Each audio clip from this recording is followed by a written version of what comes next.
Gibt es einen Weg, dass die Ukraine zum gerechten Frieden kommt? Und ich würde sagen, nein, das ist aussichtslos. Wird sogar noch weitergehen. Die Sanktionen haben uns mehr geschadet als Russland, weil Russland in der Lage ist, leider auf diese Sanktionen zu reagieren. Es hat seine Wirtschaft, lassen Sie mich einen Moment ausreden, es hat seine Wirtschaftskreisläufe neu organisiert. Das ist alles bitter, aber das war eine massive Fehleinschätzung, dass man Russland mit Sanktionen in die Knie zwingen kann. Und wenn Sie jetzt diesen Weg fortsetzen, dann führt das über einen Krieg in der Ukraine zu einem Krieg um die Ukraine. Nochmal, das, was Sie tun, ist ja das zu sprechen, was Putin gerne in Deutschland im deutschen Fernsehen gesprochen haben möchte. Das tun Sie die ganze Zeit. Das finde ich nicht fair. Nein, das bestreite ich. Die Analyse, ich habe eine andere. Also die Fähigkeiten, sagen Sie, genau, die Intentionen sind strittig, darüber können wir diskutieren, aber die Intention ist nicht, Polen zu überfallen und die Balten zu überfallen und morgen am Brandenburger Tor zu stehen. Das ist Alarmismus, zeichnet kein realistisches Bild der Lage. Die aber ganz gewiss nicht so da.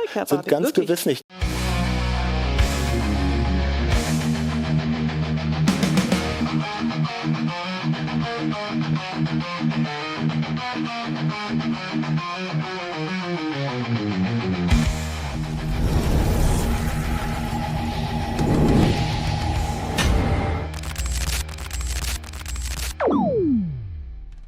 Hey Leute, willkommen in der Realität. Wenn es um den Ukraine-Krieg geht, braucht es Fakten, Verantwortung und Klartext. Doch was Katrin Göring-Eckardt bei Maischberger abliefert, ist das genaue Gegenteil. Vermutung, Unterstellung, grüne Ideologie, aber keinen einzigen Beweis. Und dann steht da Professor Warwick, legt nüchtern die Fakten auf den Tisch und entlarvt, wie weit sich diese Politik längst von der Realität entfernt hat.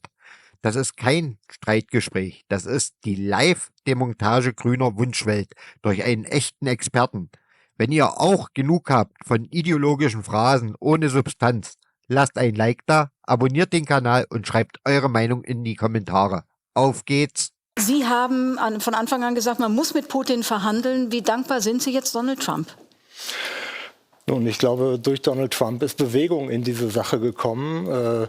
Wer was fordert, ist jetzt Schnee von gestern. Aber es wurde immer gesagt, man kann nicht verhandeln mit diesem Russland. Und der einzige Ausweg aus dieser Sache ist, dass Russland gewissermaßen seinen blutigen Irrweg erkennt und Halt macht und umkehrt. Und wir haben versucht, 3 Jahre was dazu beizutragen, dass das passiert. Das ist aber nicht passiert. Und insofern würde ich sagen, haben die Amerikaner jetzt eine 180-Grad-Wende hingelegt und wir Europäer tun so, als ob wir Donald Trump gewissermaßen auf den Pfad der Tugend zurückführen müssen und aus ihm einen zweiten Joe Biden wieder machen. Das wird aber absehbar nicht funktionieren. So ist es. Und insofern, ob das Glas jetzt halb voll oder halb leer ist, kann man darüber spekulieren. Ich bin froh und in dem Sinne auch dankbar, dass die Amerikaner jetzt auf Diplomatie setzen und wir werden sehen, was dabei rauskommt. Der Konflikt ist nicht einfach lösbar, vielleicht ist er sogar unlösbar geworden, aber der Versuch ist jetzt ein guter. So, Donald Trump hat nach diesem Gespräch gesagt, der Ton und die Stimmung waren ausgezeichnet. Und eine ganz ähnliche Formulierung haben wir aus Moskau gehört, zeigt, Herr Warwick hat recht und es geht eben doch. Ja, wir gucken uns mal das Ergebnis an und wir gucken uns an, was Putin gemacht hat. Putin hat alle hingehalten. Er hat nicht verhandelt mit Zelensky, der ja in Istanbul gewesen ist. Putin hat mit Trump geredet, aber offensichtlich ja nicht darüber, dass es Frieden geben soll. Er hat einen Bus bombardiert parallel, wo Zivilisten drin saßen, also ausdrücklich Zivilisten drin saßen. Er hat wahnsinnig viele Drohnen über die komplette Ukraine, insbesondere die Hauptstadt, geschickt und hat, während er scheinbar gesprochen hat, gleichzeitig den Krieg weiter angezündet und verschärft. Und deswegen glaube ich, alle diejenigen, die sagen, naja, man muss doch nur mit dem Putin reden, dann passiert schon irgendwas. Dann passiert ein Gespräch, bei dem vielleicht rausgekommen ist, dass jetzt Donald Trump erstmal sagt, ich bin jetzt nicht mehr dabei bei den Sanktionen. Und deswegen müssen die Europäer klar sein bei den Sanktionen. Wir müssen klar sein bei der militärischen Unterstützung, weil das stimmt ja. Da hat ja Herr Warwick vollkommen Unrecht. Es ist ja nicht so gewesen, dass die Europäer, dass Deutschland genügend unterstützt hätte, damit Putin verstanden hätte, er kann diesen Krieg militärisch auch verlieren und deswegen muss er verhandeln. Genau darum geht es ja. Und diplomatische ehrlich gesagt, Kanäle hat es immer gegeben, es hat immer Gespräche gegeben. Man sollte nicht so tun, als ob das nicht so war. So, der Boden ist bereitet, aber wir machen es Stück für Stück, Herr Warwick. Also das Ergebnis, kein Waffenstillstand, das wollte eigentlich Donald Trump. Kein Abkehr von Maximalpositionen von Wladimir Putin, kein Fahrplan für Gespräche, eine vage Idee, die könnten im Vatikan stattfinden. Kein Druck von Seiten der USA, keine Sanktionen. Es gibt Leute, die sagen, Trump hätte sich von Putin komplett über den Tisch ziehen lassen. Andere sagen, wieso über den Tisch? Der ist ja schon auf der anderen Seite längst. Wie sehen Sie es? Nein, ich glaube, das ist eine Diffamierung von diplomatischen Bemühungen. So sollten wir nicht an die Thematik rangehen. Ich glaube, wir haben in Europa oder viele in Europa haben das strategische Denken verlernt. Was heißt strategisches Denken? Sich Gedanken über die Ziel-Mittel-Relation zu machen.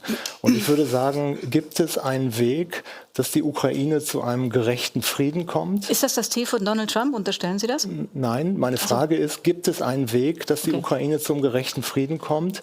Und ich würde sagen, nein, das ist aussichtslos. Wir müssen über Interessenausgleich reden. Und das ist ja das Neue, was Donald Trump in die Runde geworfen hat, dass auch die russischen Interessen, so unangenehm die sind, und ich bin nun wirklich niemand, der russische Politik schönreden will. Russland ist der Aggressor. Er könnte jederzeit mit der Aggression aufhören. Überhaupt gar keine Frage, aber er tut es nicht. Und die Frage ist, wie bringen wir Russland dazu, mit dieser Aggression aufzuhören? Geben Sie doch mal die Antwort. So, also am Anfang genau. des Krieges haben Sie gesagt, die Ukraine ist sowieso verloren.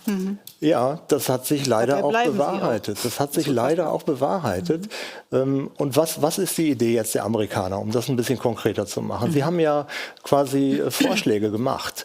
Der eine Vorschlag ist, dass die Ukraine nicht in die NATO kommt. Die Europäer sehen das ganz anders. Im deutschen Koalitionsvertrag zum Beispiel zwischen SPD und CDU steht das Ziel der NATO-Mitgliedschaft noch drin. Andere Europäer sehen das auch so. Das heißt, das ist sozusagen schon eine Gemengelage, wo es erhebliche Unterschiede gibt. Und mit diesen Unterschieden kann man nicht arbeiten. Man bräuchte eine gemeinsame Linie. Das Zweite ist, dass man über territoriale Veränderungen nachdenkt. Die Amerikaner haben Vorschläge gemacht.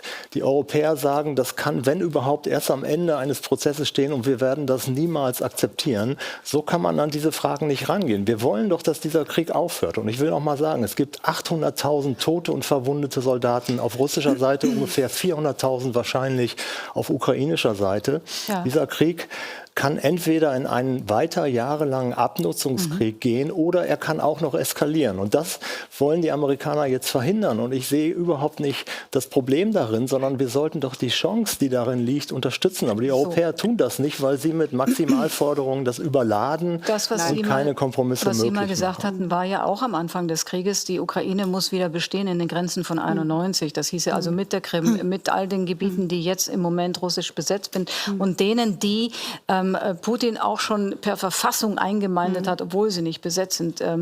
Ist das ein falsches Ziel? Denn es ist nicht mehr realistisch und es bringt am Ende Hunderttausende von Toten.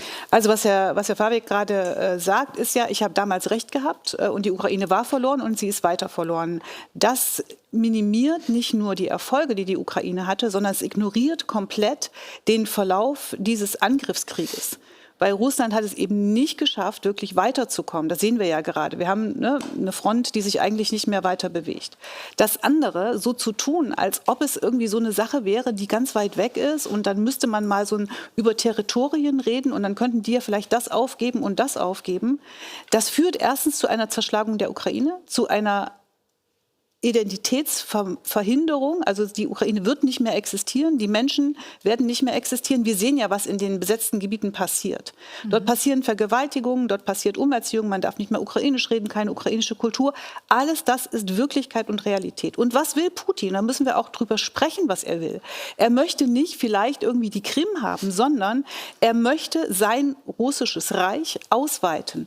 Und deswegen haben die Balten so große Sorgen. Ja, da kommen wir gleich dahin. Aber das heißt, also das gehört ja dazu. Vielleicht darf ich den Satz noch machen. Die Ukraine ist für uns eine elementare Sicherheitsfrage. Und es geht nicht um Maximalforderungen, sondern es geht darum, ob wir in Europa in Sicherheit leben. Aber können wir trotzdem einmal über die Zukunft der Ukraine reden? Weil Sie sagen, es sagen, es gibt eine Zukunft und man muss dafür weiter kämpfen. Sie sagen, im Prinzip gibt es keine Zukunft. Doch, natürlich gibt es eine Zukunft. Aber ich bin dafür, ein Preisschild an eine mögliche russische Niederlage zu kleben. Und das Preisschild wäre, das geht nur, wenn wir einen Krieg mit Russland führen. Russland wird diesen Irrweg nicht von sich aus anerkennen. Das haben wir doch jetzt die letzten 3 Jahre gesehen. Und das ist natürlich unpopulär und das ist nüchterner Realismus, wo man keinen Applaus für bekommt. Aber Sie sollten doch nicht immer nur sagen, was man nicht will, sondern vielleicht auch sagen, was man will und vor allen Dingen, wie man es erreichen soll. Das ist doch die Frage, wie man es erreichen will. Darüber sprechen wir doch die ganze Zeit. Darüber sprechen Sie wir, genau. würden sagen, mehr Waffen auf jeden Fall. Auch jetzt, wenn die Amerikaner sich, mal angenommen, die Amerikaner lassen die Europäer damit komplett alleine,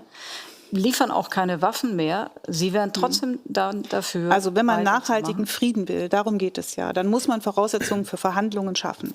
Und dafür muss klar sein, dass die Europäer nicht nur Waffen liefern und dazu gehören auch weitreichende Waffen. Warum? Weil es eben auch darum geht, dass man die Orte, von denen aus bombardiert wird, als Ziele nehmen kann. Und dafür ist sowas wie Taurus total wichtig. Und es geht natürlich darum, die Sanktionen zu verschärfen. Und das 17. Sanktionspaket ist ja das jetzt eine. Erst recht, gerade wenn die Amerikaner sich zurückziehen. Beides jetzt erst recht oder alles dreis. Sprechen, wo immer man sprechen kann. Und auch zeigen, auch der Weltgemeinschaft zeigen, wer spricht und wer nicht spricht. Zelensky war da. Und Putin hat irgendwelche drittklassigen Leute geschickt. Und dann hat er mit Trump irgendwas gesprochen in bester Aber während Atmosphäre. des Redens trotzdem jetzt erst recht. Während des Redens hat Putin weiter bombardiert. Und deswegen muss klar sein, die Verteidigungsfähigkeit der Ukraine muss für unsere Sicherheit aufrechterhalten werden. Darum geht es. Und das Dritte sind die Sanktionen. Ich bin sehr dankbar, dass Ursula von der Leyen sehr klar gesagt hat, wir bereiten das weitere Sanktionspaket vor. Zum Beispiel, damit nicht auf einmal wieder Nord Stream 2 betrieben wird und die Amerikaner möglicherweise damit wirtschaftlichen Vorteil haben. Frau Göring-Eckardt, wir haben doch gesehen, dass die 17 Sanktionspakete bisher keine Wirkung in dem Sinne gehabt haben, dass Russland sein Verhalten ändert. Ich würde sogar noch weitergehen. Die Sanktionen haben uns mehr geschadet als Russland, weil Russland in der Lage ist, leider auf diese Sanktionen zu reagieren. Es hat seine Wirtschaft, lassen Sie mich einen Moment ausreden, es hat seine Wirtschaftskreisläufe neu organisiert. Das ist alles bitter, aber das war eine massive Fehleinschätzung, dass man Russland mit Sanktionen in die Knie zwingen kann. Die zweite Fehlannahme war, dass man die Ukraine nur militärisch hart genug unterstützen muss und dann wird sie in der Lage sein, sogar die Territorien zu befreien. Das ist doch eine Legendenbildung, dass wir es nicht getan haben. Wir haben es nicht getan. Ausreichend haben wir haben es nicht getan, weil wir keinen Krieg mit Russland wollen. Das ist auch vernünftig. Das hat auch Joe Biden so gesehen. Und wenn Sie jetzt diesen Weg fortsetzen, dann führt das über einen Krieg in der Ukraine zu einem Krieg um die Ukraine. Und das sollten wir verhindern. Ich bin also, ein Satz noch, ich bin also für Eskalationskontrolle und nicht für eine Überladung mit Begriffen wie gerechter Frieden. Wir brauchen Stabilität, Eskalationskontrolle und dann, ich habe gesagt, dass es nicht möglich ist im Moment. Und dann, auf der Basis kann man versuchen, die Dinge auch wieder zu stabilisieren. Das ist aber nicht die Aufgabe für heute, sondern für morgen und übermorgen. Sie überladen die Thematik und werden damit keine Lösung finden. Nochmal, das, was Sie tun, ist ja das zu sprechen, was Putin gerne in Deutschland im deutschen Fernsehen gesprochen haben möchte. Das tun Sie die ganze Zeit. Das finde ich nicht fair. Ich unterstelle jetzt kurz von Ihnen beiden, dass Sie selbstständig denken, so einfach als Grundlage. Ich sage ja auch nicht, dass er spricht, was Putin ihm aufträgt, sondern was er gerne hören möchte. Und was möchte er gerne hören, ist, dass die Analyse falsch ist, so verstehe ich dass die Ukraine verloren ist. Das möchte er gerne hören. Und er möchte gerne hören, dass wir aufgeben, zu verstehen, dass Europa ein sicherer Kontinent ist. Und jetzt nehmen wir das Argument einmal auf, wenn ich darf, das Argument aufnehmen, was Sie jetzt schon dreimal gebracht haben, nämlich, dass da auch um die deutsche Sicherheit gerungen wird. Das möchte ich gerne Ihnen vorlegen und einfach auch diejenigen zitieren, die sagen, wenn die Ukraine fällt, denn das wäre so etwas, dann wird am Ende Russland da nicht stehen bleiben. Einer von denen, die das sagen und das auch belegt, ist der ranghöchste Soldat Deutschlands. Das ist der Generalinspekteur Carsten Breuer. Er war hier in der Sendung und hat von Anzeichen gesprochen. Seine Soldaten hat er im Vergleich zur Vorkriegsstärke verdoppelt. Militärstrukturen, die ganz klar in Richtung Westen auch ausgerichtet sind. Das sieht man. Wir sehen zusätzlich Rüstungsgüter, die in Depots mit hineingehen. Wir sehen die personelle Aufrüstung oder das Anwachsen der russischen Armee. Das ist schon sehr deutlich. Und er sagt noch, also 1,5 Millionen Soldaten sind da. Jährlich werden 1500 neue oder instand gesetzte Panzer eben dazu gezählt. Ab 2029 wäre Russland bereit, so heißt es dann, einen großmaßstäblichen Krieg zu führen, auch auf NATO-Gebiet. Sie teilen das gar nicht. Nein, also ich schätze General Breuer, ich kenne ihn lange, aber ich glaube, das ist nicht die richtige Analyse. Ich meine, ein Russland, das nicht in der Lage ist, in der Ukraine sozusagen voranzukommen und die militärischen Ziele zu erreichen, unterstellen wir gleichzeitig, es steht morgen am Brandenburger Tor. Das passt doch alles nicht zusammen. Natürlich geht es in der Sicherheitspolitik immer um Intentionen und Fähigkeiten. Die Intentionen Russlands weiß kein Mensch, das weiß ich nicht. Vielleicht kommt auch der Appetit beim Essen. Das kann sein, ja, das mag sein, aber die Fähigkeiten... Das mag nicht sein, das gehört zur Analyse. Nein, das bestreite ich. Die Analyse, ich habe eine andere. Also die Fähigkeiten, sagen Sie, genau, die Intentionen sind strittig, darüber können wir diskutieren, aber die Intention ist nicht, Polen zu überfallen und die Balten zu überfallen und morgen am Brandenburger Tor zu stehen. Das ist Alarmismus, zeichnet kein realistisches Bild der Lage. Die Fähigkeiten sind aber ganz gewiss nicht da. Sind ganz gewiss nicht da. So, die Fähigkeiten sind nicht da, wir nehmen das Argument auf. Also das eine ist, was möchte Putin? Putin möchte gerne die alte Sowjetunion wieder zu neuer Stärke bekommen. So, und da geht es nicht um Polen zu überfallen, sondern es geht darum, Einflusssphären zurückzubekommen und zurückzuerlangen. Das möchte Putin. Und das hat er selbst gesagt, das habe ich mir ja nicht ausgedacht, das ist noch nicht irgendeine Analyse, die strittig ist, sondern das hat Putin gesagt. Ich finde, wir sollten Putin ernst nehmen in dem, was er sagt. Und wenn es um die Frage geht, die Herr Breuer hier zitiert hat, dann müssen wir uns doch selbst die Frage stellen, was müssen wir tun, damit dieser Kontinent sicher bleibt? Und da können wir nicht sagen, dann geben wir mal bitte die Ukraine auf und dann wird ja schon nichts machen, der Putin. Wir wissen, dass bei allem, wo immer davon gesprochen worden ist, wenn wir das nicht machen, dann wird Putin nicht. Nein, Putin hat immer weitergemacht. Er hat immer weitergemacht mit dem Versuch, Territorien zu erobern. Er hat weitergemacht, damit Menschen zu foltern. Kinder sind entführt worden, die sind immer noch nicht wieder zurückgekommen. Darüber hat es unzählige diplomatische Versuche, Gespräche gegeben. Und deswegen sage ich, wir brauchen die diplomatischen Gespräche, alle, die irgendwie möglich sind. Und selbst wenn es Donald Trump mit seinem erratischen Handeln ist, sollten wir wollen, dass er weiterspricht. Ich bin dafür. Aber ich bin nicht dafür zu sagen, wenn Putin keine Waffenruhe will, dann machen wir mal Pause und reden nicht mehr weiter darüber, dass es auch eine militärische Stärke leider braucht, damit man Frieden und Sicherheit für unseren Kontinent erreichen kann. Herr Warwick, Sie haben gerade einen offenen Brief formuliert, in dem Sie sagen, die sicherheitspolitische Debatte in Deutschland hat jedes Maß und Mitte verloren, nachgefragt. Finnland und Schweden sind in die NATO eingetreten. Das Baltikum und Polen ist alarmiert. Der Verteidigungsminister aus Estland sagt, da sind 800.000 Soldaten jetzt in der Ukraine gebunden. Selbst wenn es zu einem Ende kommt, das irgendwie gut geht, die gehen nicht nach Hause. Sind die denn alle einer Massenpsychose jetzt verfallen? Was meinen Sie? Es ist Alarmismus, so würde ich das sehen. Aber alle miteinander. Also die haben Angst um ihre Existenz. Es gibt unterschiedliche Stimmen. Und in den Medien kommen die alarmistischen Stimmen regelmäßig zu Wort. Sie hören selten Stimmen wie meine. Also die Regierungschefs sind. Ja, schauen Sie doch mal ein bisschen differenzierter hin. Da ist nicht die Analyse so einhellig. Und ich will überhaupt nicht sagen, dass man schutzlos sein soll gegen ein aggressives Russland. Das ist doch überhaupt nicht das Thema. Aber wir sind doch sehr viel stärker. Lassen Sie uns doch mal über Verteidigungshaushalte reden, was die NATO zusammen ausgibt. Selbst wenn die Amerikaner weg wären, geben die Europäer noch 450 Milliarden Euro jedes Jahr für Militär aus. Die Russen liegen bei 130. Wenn man die Kaufkraftparitäten abzieht, sind sie vielleicht bei 300. Das heißt, wir sind viel stärker als Russland. Nehmen Sie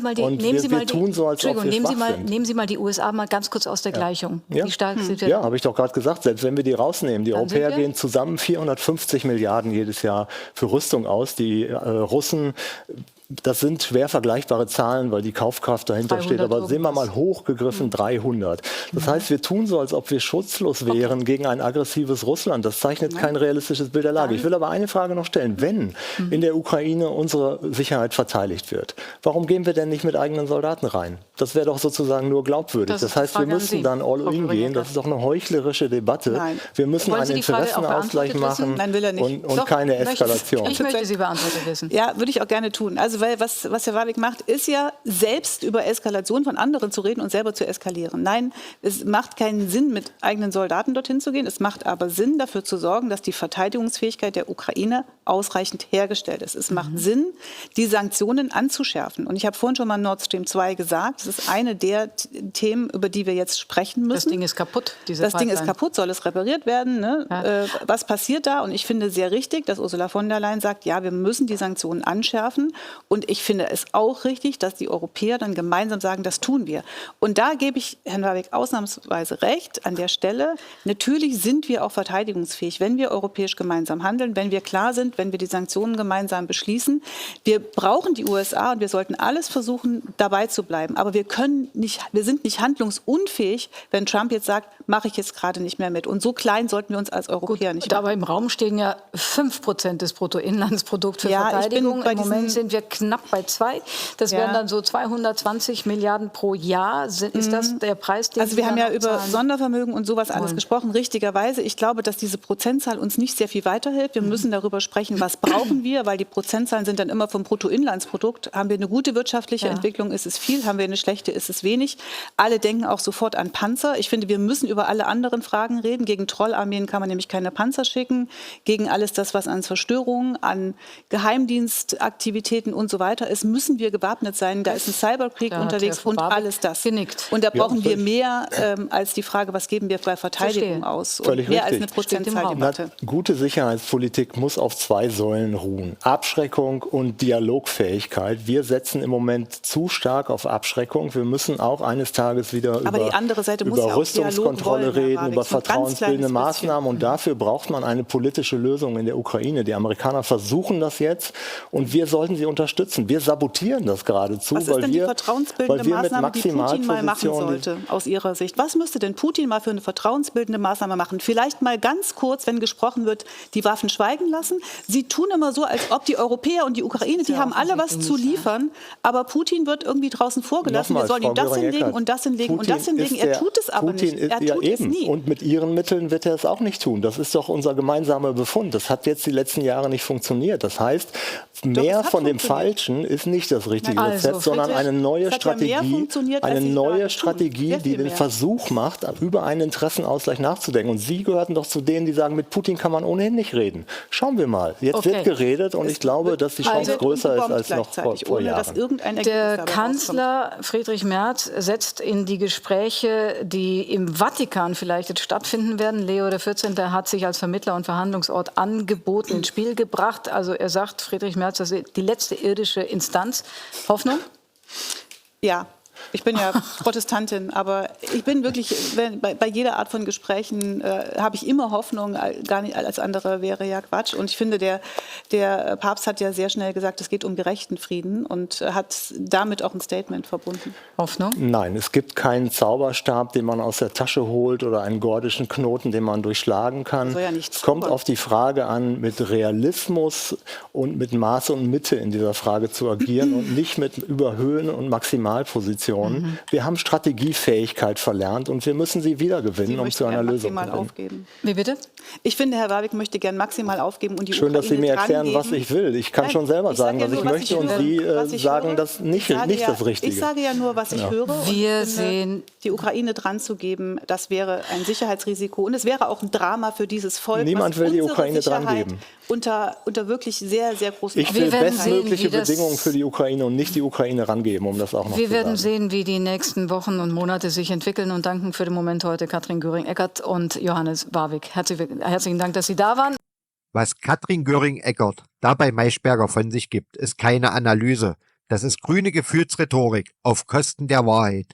Wir reden hier über den Ukraine-Krieg, über Leben, Diplomatie, Strategie. Und sie kontert Fakten mit Vermutungen, Argumente mit Moralkeulen und nennt Behauptungen Realpolitik. Professor Warwick legt Daten, Zusammenhänge und echte Einschätzungen auf den Tisch. Und was kommt von ihr? Das ist gefährlich, was sie sagen. Kein Beweis, keine Quelle, kein Gegenargument, nur gefährlich. Und das ist das eigentliche Problem in dieser Republik. Wer faktenbasiert argumentiert, gilt plötzlich als problematisch.